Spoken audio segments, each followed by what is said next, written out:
अब मिशन दालचीनी और तिमरू सीएम धामी बोले, संगत केंद्र निभाएगा महत्वपूर्ण भूमिका।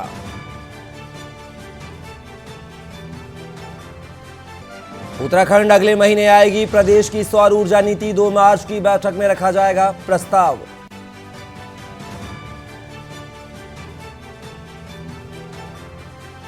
पंद्रह मार्च को पेश होगा धामी सरकार का बजट, राज्यपाल के अभिभाषण से शुरू होगी सत्र की शुरुआत।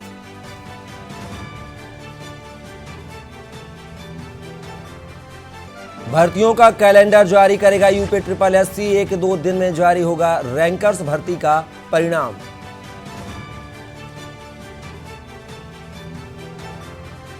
इस बार 4 धाम यात्रा मार्ग पर नहीं होगा हिमखंडों का दीदार, केदारनाथ में भी तेजी से पिघल रही बर्फ।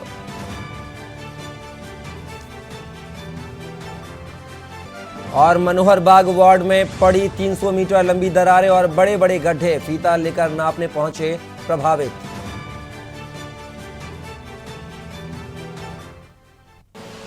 आप देख रहे हैं के न्यूज, खबरों का सारथी। नमस्कार, खबर उत्तराखंड में आप सभी का स्वागत है। मैं हूं कपिल मिश्रा और खबरों की शुरुआत करेंगे राजधानी दिल्ली से, जहां पर मनीष सिसोदिया के खिलाफ जासूसी का मामला। जासूसी कांड में मनीष सिसोदिया के खिलाफ FIR। खबर दिल्ली से, जहां पर मनीष सिसोदिया के खिलाफ जासूसी का मामला। जासूसी कांड में मनीष सिसोदिया के खिलाफ FIR दर्ज होने पर बीजेपी का हंगामा। मनीष सिसोदिया के खिलाफ जासूसी का मामला। खबर दिल्ली से, जहां पर दिल्ली पुलिस ने मनोज तिवारी को किया गिरफ्तार। मनीष सिसोदिया के खिलाफ जासूसी का मामला। जासूसी कांड में मनीष सिसोदिया के खिलाफ FIR।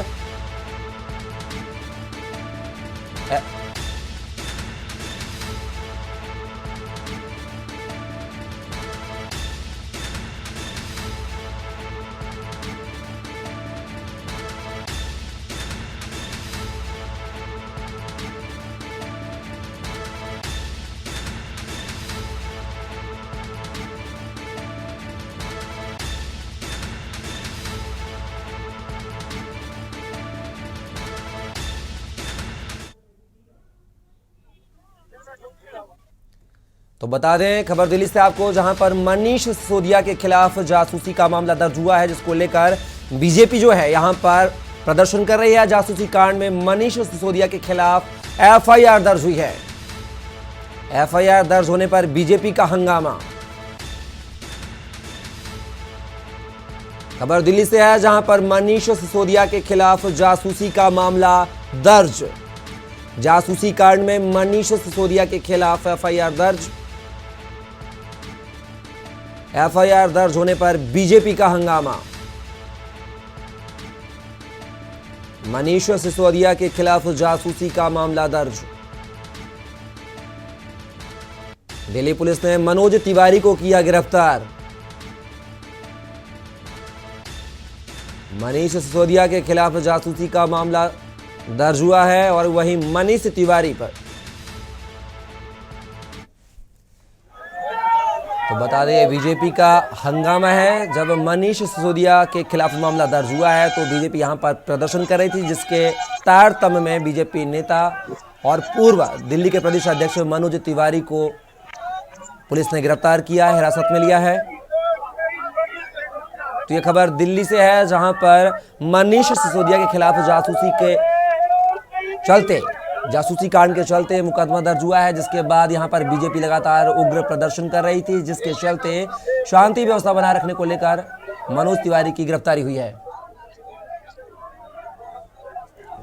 और इस खबर पर दिल्ली से हमारे संवाददाता प्रवेश शर्मा इस खबर पर जुड़ गए हैं। प्रवेश, यहां पर बात किया है तो मनीष सिसोदिया के जासूसी कांड में नाम आने के बाद, मामला दर्ज होने के बाद जो बीजेपी है लगातार प्रदर्शन कर रही थी और पूरे मामले को लेकर अब मनोज तिवारी की गिरफ्तारी भी हुई है, क्या कुछ जानकारी?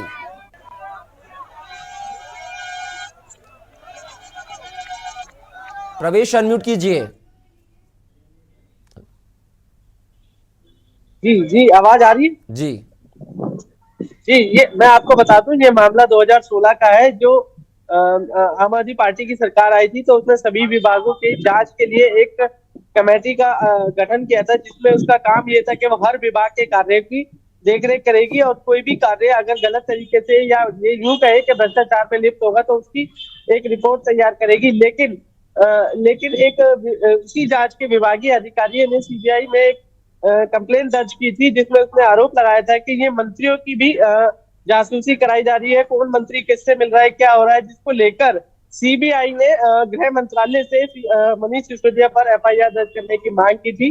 वो फाइल एलजी के पास से होते हुए गृह मंत्रालय के पास आई, जिसमें उनको मंजूरी मिल गई। और मैं आपको बता दूं, इसी को लेकर आम आदमी पार्टी के मनीष सिसोदिया के इस्तीफा की मांग को लेकर बीजेपी यहाँ पर बहुत बड़ा धरना प्रदर्शन कर रही थी, जिसमें बीजेपी के कार्यकारिणी अध्यक्ष सत्यदेवा और मनोज तिवारी मौके पर मौजूद थे। लेकिन काफी हंगामे के चलते दिल्ली पुलिस ने उनको यहाँ से गिरफ्तार कर बस में जबरदस्ती डालकर यहाँ से पास के किसी थाने या किसी अन्य क्षेत्र पर छोड़ दिया जाएगा। लेकिन मैं आपको बता दूं, बीजेपी की साफ साफ मांग है कि मनीष सिसोदिया को अपने पद से इस्तीफा दे देना चाहिए। जी अप्रस, पूरे मामले को लेकर अगर बात किया तो आम आदमी पार्टी का क्या कहना है? अब मुकदमा दर्ज हुआ है मनीष सिसोदिया के खिलाफ, उनका क्या स्टैंड है पूरे मामले को लेकर? जी, अभी मैं बता दूं, यहाँ से थोड़ी देर पहले ही आम आदमी पार्टी की मेयर शैली ओबराय गुजर रही थी, जिसको कार्यकर्ताओं ने पकड़कर काफी हंगामा किया और नारेबाजी की। और आम आदमी पार्टी की तरफ से जो है शैली ओबराय ने कोई भी बयान देने से मना किया। और मैं आपको बता दूं कि आम आदमी पार्टी के किसी भी बड़े नेता ने इस पर कोई भी टिप्पणी फिलहाल अभी तो नहीं की है, लेकिन आने वाले मुझे लगता है घंटे में या 2 घंटे में जरूर आम आदमी पार्टी से कोई ना कोई रिएक्शन या प्रतिक्रिया जरूर आएगी। चलिए प्रवेश, तमाम जानकारी को साझा करने के लिए बहुत बहुत शुक्रिया आपका। तो बता दें, खबर दिल्ली से, जहां पर मनीष सिसोदिया को जासूसी कांड में एफआईआर दर्ज की गई है, जिसको लेकर बीजेपी ने उग्र प्रदर्शन किया, जिसके चलते शांति व्यवस्था बनाए रखने के लिए पुलिस ने बीजेपी नेता मनोज तिवारी को गिरफ्तार भी किया है।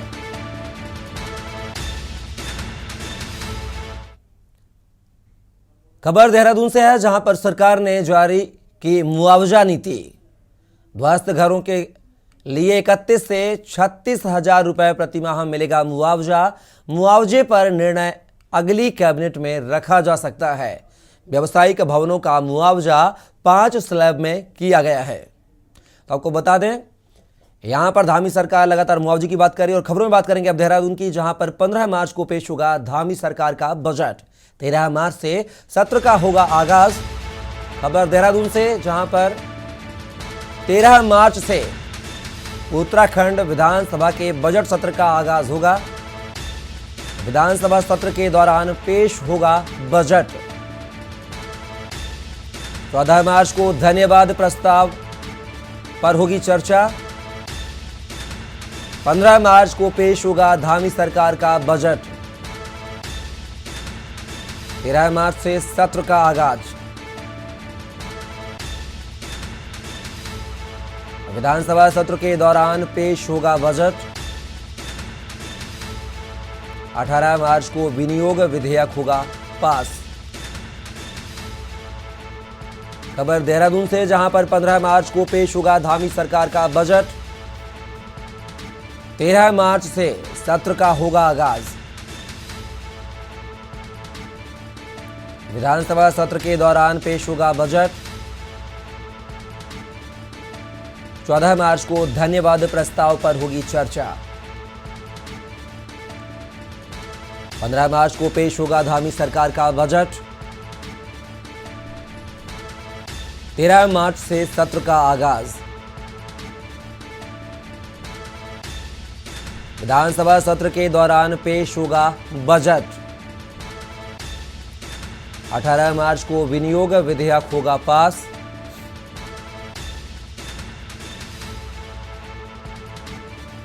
और इस खबर पर हमारे साथ देहरादून से हमारे ब्यूरो चीफ राजेश वर्मा हमारे साथ जुड़ गए हैं। राजेश जी, यहाँ पर 13 मार्च से उत्तराखंड विधानसभा के बजट सत्र का आगाज होगा। कहा यह जा रहा है कि 15 मार्च को बजट पेश किया जाएगा, क्या कुछ जानकारी?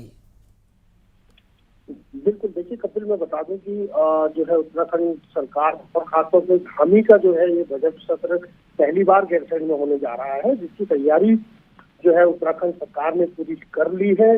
क्योंकि ये जो है 13 मार्च को जो है बजट सत्र का शुभारंभ जो है वो किया जाएगा और ये 18 मार्च तक चलेगा। इसके साथ साथ बता दें कि धामी 15 मार्च को जो है बजट पेश करेंगे जो राज्य का होगा। इसमें कई ऐसे महत्वपूर्ण जो है लोगों की आशाएं हैं कि रोड मैप से लेकर तमाम जो नकल विरोधी कानून है या तमाम ऐसी चीजें हैं जिनको लेकर के चर्चा जो है वो धामी सरकार के होगी और काफी आशाएं जो है वो राज्य के लोगों ने लगाई है कि कुछ सौगात जो है वो कुछ राहत जो है वो कहीं ना कहीं जो है धामी सरकार देगी। तो कहीं ना कहीं एक ये महत्वपूर्ण बजट है और जैसे मैं बता दूं कि कपिल की 13 मार्च को जो है इसका आगाज होगा और इसके साथ साथ राज्यपाल का अभिभाषण होगा और 14 मार्च को जो है धन्यवाद प्रस्ताव भी इसमें पेश किया जाएगा और 15 मार्च को जो है राज्यपाल के अभिभाषण के बाद ये जो है बजट जो है वो पेश कर दिया जाएगा। और क्या बजट होगा ये फिलहाल ये कहना बड़ा मुश्किल है, लेकिन कई आशाएं जो है वो प्रदेश हित के लिए जो है वो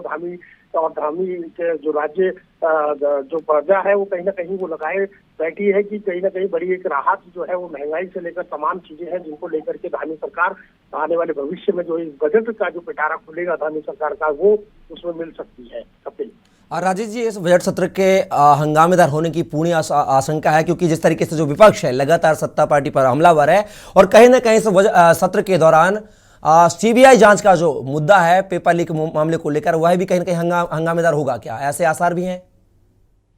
बिल्कुल, देखिए एक बात और भी है कपिल, क्योंकि जो सीबीआई जांच को लेकर के बात है तो उसमें खुद धामी ने इस बात की हामी भर दी है कि सीबीआई जांच जो घोटालों को लेकर के हो रही की जानी है वो भी धामी सरकार अगर चाहेगी तो वो करवाएगी समय आने पर। लेकिन उनका यही कहना है कि जो बच्चों का भविष्य है, जो छात्रों का भविष्य है वो अंधकार में जाए।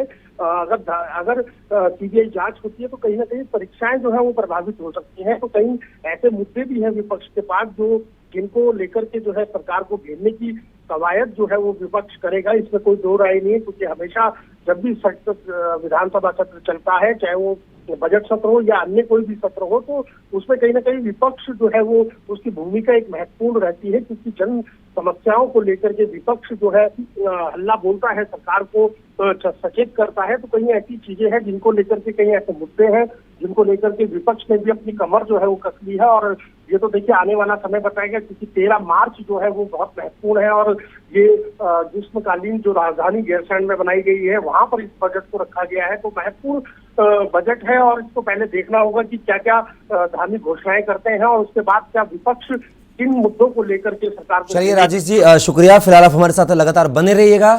तो आपको बता रहे थे खबर उत्तराखंड से, जहां पर विधानसभा सत्र का जो है आगाज 13 मार्च से होगा और 15 मार्च को उत्तराखंड का बजट आ सकता है। वही खबरों में बात करेंगे देहरादून की, जहां पर सरकार ने जारी की मुआवजा नीति। खबर देहरादून से, ध्वस्त घरों के लिए 31 से 36,000 रुपए प्रति माह मिलेगा मुआवजा।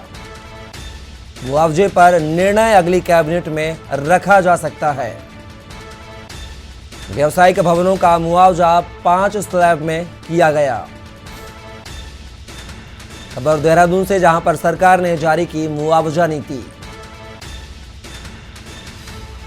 ध्वस्त घरों के लिए 31 से 36,000 रुपए प्रति मिलेगा भुगतान। और इस खबर पर हमारे साथ लगातार जो है हमारे उत्तराखंड के ब्यूरो चीफ राजेश वर्मा जुड़े हुए हैं। राजेश जी, जो है अब बात यह तो मुआवजा के लिए एक नीति तैयार की गई है जहां पर अलग अलग स्लैब में जो है मुआवजा दिया जाएगा व्यावसायिक भवनों के लिए और वहीं 36,000 रुपए करीब जो है आम लोगों को प्रति माह देने की बात कही जा रही है। क्या कुछ नीति में जिक्र किया गया है राजेश जी? बिल्कुल, देखिए कपिल, ये बहुत बड़ा एक राहत जो है वो कहीं ना कहीं जोशीमठ में जो जनता है क्योंकि भू धसाव की स्थिति जो है वो लगातार जोशीमठ में देखने को मिल रही है और राहत एवं बचाव कार्यों से लेकर तमाम चीजें जो सरकार दे सकती है उसका वो जो है वो सरकार जरूर देगी। क्योंकि अभी तक की बात करें तो व्यावसायिक भवनों का जो मुआवजा है उसको 5 स्लैब में बांटा गया है, उसको मुआवजा देने की जो बात है। और इसके साथ साथ देखिए जो क्षतिग्रस्त घर हुए हैं जिनमें बड़ी बड़ी दरारें आई है, जिन लोग जो वहाँ के स्थानीय लोग हैं जिनको शिफ्ट किया गया है और उनके भवनों के साथ साथ 31 से 36,000 प्रति वर्ग मीटर की दर से जो है मुआवजे का जो है वो तय किया गया है। फिलहाल देखिए अभी ये जो मुद्दा है खुद जोशीमठ में जो लोगों को राहत देनी है, जो लोगों के जो ध्वस्त घर है उनके लिए जो पैकेज सरकार देगी उसका निर्णय जो है वो कैबिनेट में होगा। और ये जो सूत्र बता रहे हैं कि आने वाली जो अगली कैबिनेट बैठक होगी उसमें भूमि मुआवजे को लेकर के एक बड़ा निर्णय जो है वो धामी सरकार ले सकती है और एक जोशीमठ की खासतौर से जनता को एक बड़ी राहत जो है वो आने वाले समय में मिल सकती है। कपिल। राजेश जी फिलहाल शुक्रिया, लेकिन आप हमारे साथ लगातार बने रहिएगा। तो खबर देहरादून सबको बता रहे हैं, जहां पर ध्वस्त भवनों को लेकर मुआवजा नीति है जो सरकार तय कर रही है और साथ ही अगले सत्र में जो है बजट सत्र में शायद जो नीति है इसको पास भी करा लिया जाएगा, जहां पर 31,000 से 36,000 रुपए प्रति माह किराए का प्रावधान की व्यवस्था की गई है। और खबरों में बात करेंगे देहरादून की, जहां पर मुख्यमंत्री धामी यमुनोत्री रोपवे से संबंध में किया MOU। मुख्यमंत्री आवास में किया MOU साइन। रोपवे के निर्माण के बाद 500 लोग जा सकेंगे यमुनोत्री।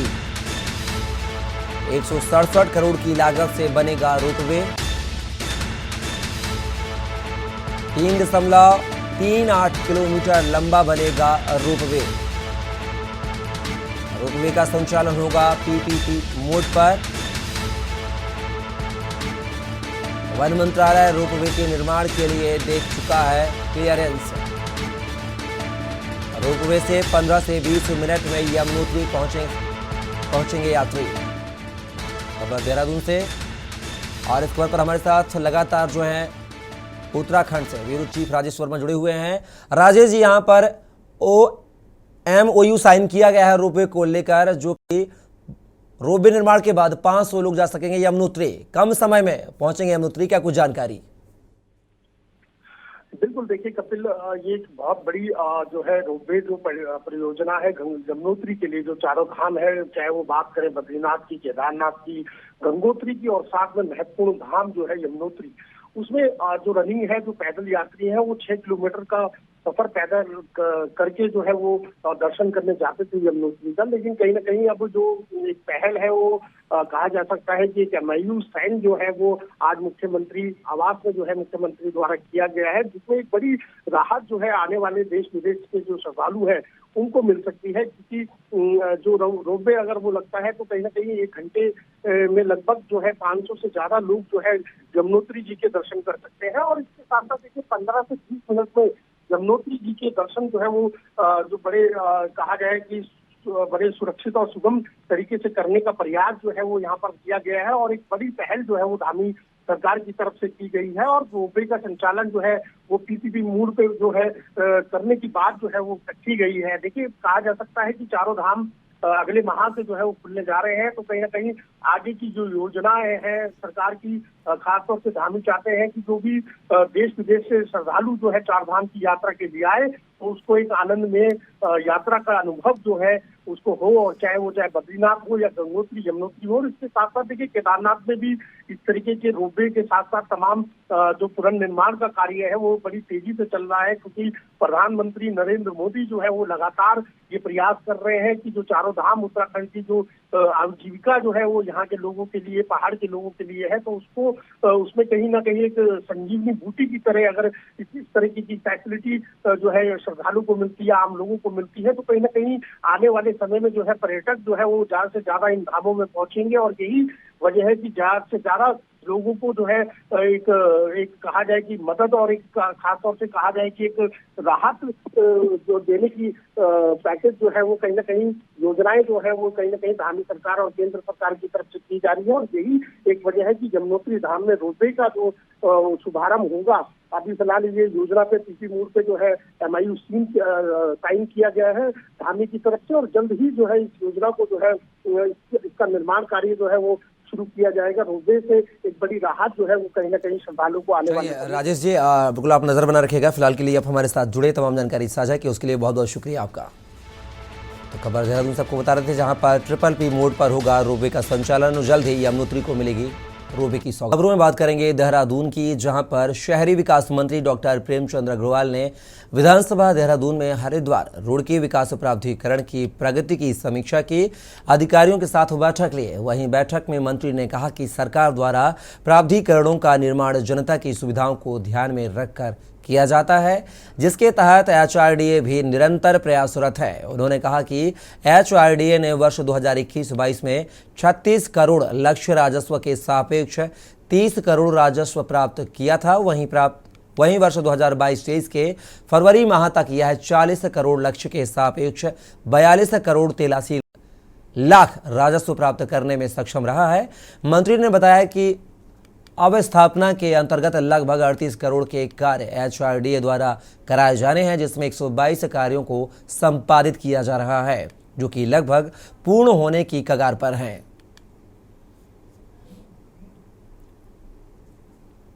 देखिए, मुख्य रूप से तो जो हमारे प्राधिकरण है उनसे मेरा बीच बीच में बैठना होता ही है। हमारा जो सरकार का हेतु है, कोई भी प्राधिकरण ये जनता के लिए बने और जनता की सुविधाओं के लिए बने। उसी प्रकार से HRDA से मैंने अपेक्षा की है कि वहाँ जहाँ हमें राजस्व की प्राप्ति हो, वहीं हमारे जो जनहित के काम है उसको हमारे HRDA के द्वारा किया जाए। सामान्य तौर पे आप ये देखें कि हमने जो 2021-22 में 36 करोड़ रुपए राजस्व के रूप में प्राप्त किए थे HRDA से, और नहीं 36 करोड़ का लक्ष्य था, 30 करोड़ रुपए हमने प्राप्त किए थे। अभी हमारा जो 2022-23 का लक्ष्य था 40 करोड़ का। खबर दिनेशपुर से है, जहां नगर पंचायत में बंगाली महासभा के प्रदेश अध्यक्ष राजकुमार साहा कुछ दिन पहले अपने सभी कार्यकर्ताओं को लेकर मुख्यमंत्री कार्यालय पहुंचकर 5 सूत्रीय मांगों को माननीय मुख्यमंत्री पुष्कर सिंह धामी के समक्ष रखा, जिनमें से 3 मांगों को विभागीय कैबिनेट मंत्रियों द्वारा भी भरोसा दिलाया गया। इस पर बंगाली महासभा के प्रदेश अध्यक्ष राजकुमार साहा ने कहा कि हम बंगाली महासभा के 25 डेलीगेटों को शक्ति फार्म रुद्रपुर दिनेशपुर लेकर गए, जहां माननीय मुख्यमंत्री जी ने 5 मांगों में से 3 मांगों को स्वीकृति देने का आश्वासन दिया है। देखिए, हमारा बंगाली महासभा का गठन पिछले 18 जुलाई 2021 को हुआ। तत्पश्चात हमारे बंगाली महासभा के सभी संरक्षकगणों, पदाधिकारीगणों, कार्यकर्तागणों ने एक ही ध्येय रखा कि बंगाली समाज का हित कैसे किया जाए।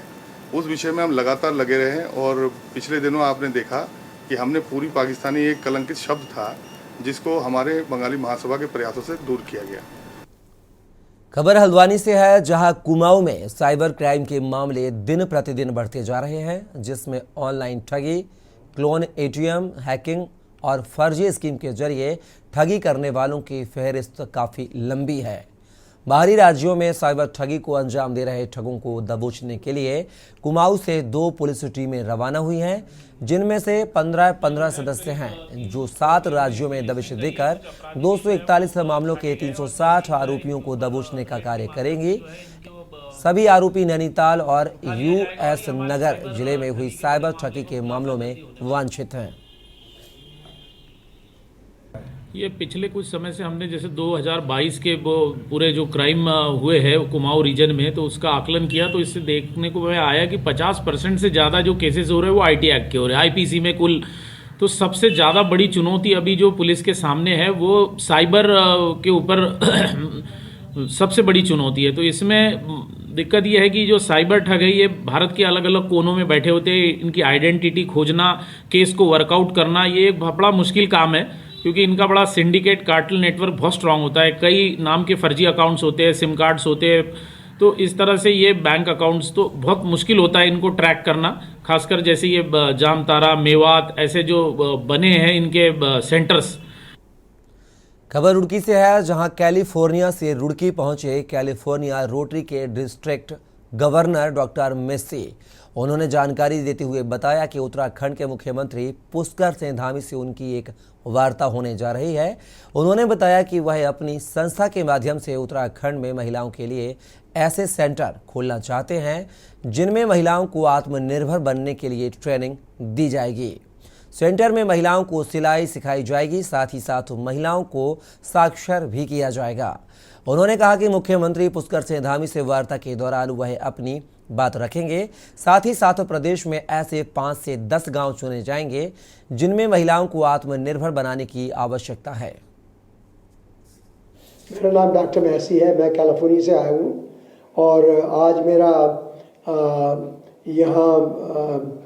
मैं यहाँ शस्त्रम हॉस्पिटल में था और कल मेरी मीटिंग है सीएम साहब से और मैं ये उनके साथ गुफ्तगू करना चाहता हूँ कि वो 5 या 10 गांव चुने और वहाँ हम महिलाओं के लिए सेंटर खोलना चाहते हैं जहाँ हम उनको सिलाई और लिटरेसी सिखाना चाहते हैं ताकि वो अपने पाँव पर खड़े हो सकें, बच्चों को स्कूल भेज सकें और पॉवर्टी का साइकिल जो है वो ब्रेक कर सकें। फिलहाल खबर उत्तराखंड में बस इतना ही। आप बने रहिए के न्यूज़ के साथ।